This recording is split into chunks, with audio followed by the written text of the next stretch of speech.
Hey everyone, my name is Breadcrumb. Let's recreate glyph magic in Minecraft today, shall we?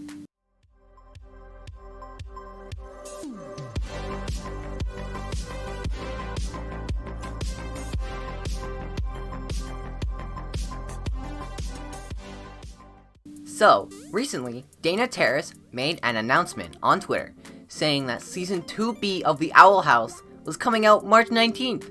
And me, being a fan of the Owl House, flipped out.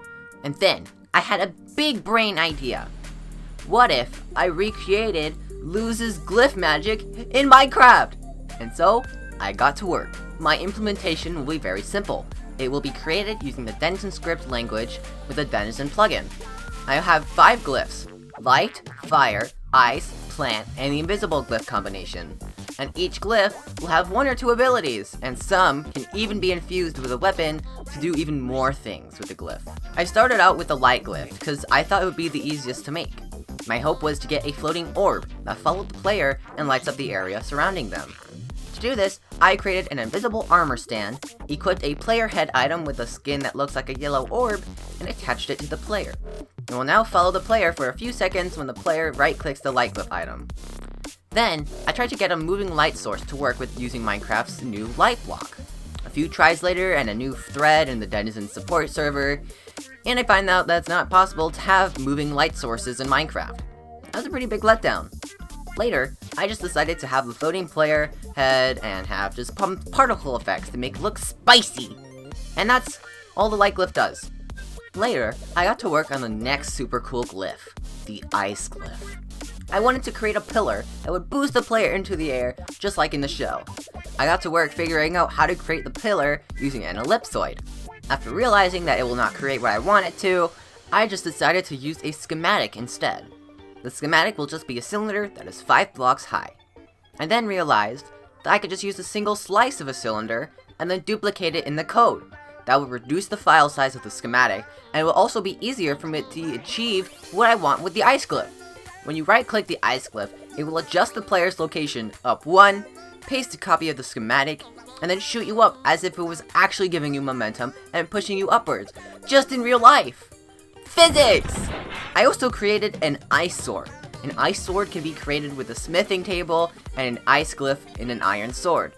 The iron sword can freeze a player when you hit them and can turn any block into ice.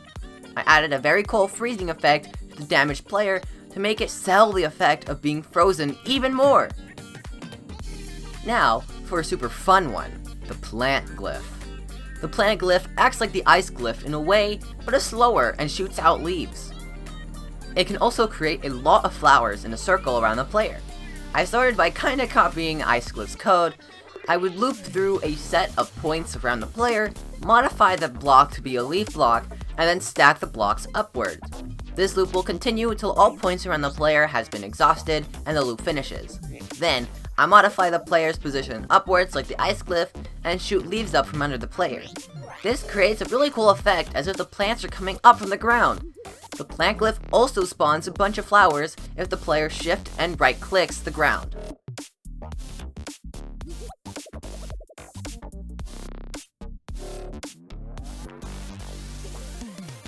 Like the ice glyph again, you can create the plant sword, made from a smithing table and a stone sword and a plant glyph.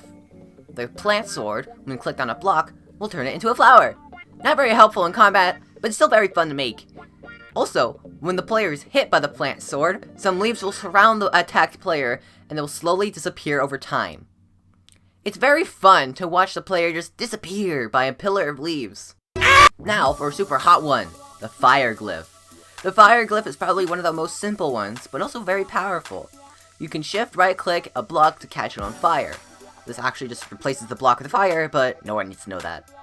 Also, you can right-click to throw a fireball! When it comes in contact with anything, it just explodes! Super cool! But last but not least, I created the invisible glyph. Yes, I know it's not an actual glyph, and it's just a combination, but still, I wanted to make it! It's so cool! To combat the having to hold your breath the entire time issue that happens in the show so you can say invisible thingy, I made it so if a player moves while they are invisible, they will reappear. It only lasts for 10 seconds, so the best way to maximize invisibility is to simply just stay stationary. It also has a very cool particle and sound effect too. Here's a showcase of all the glyphs and their abilities. I'm very happy with how they turned out, and I think they look super epic.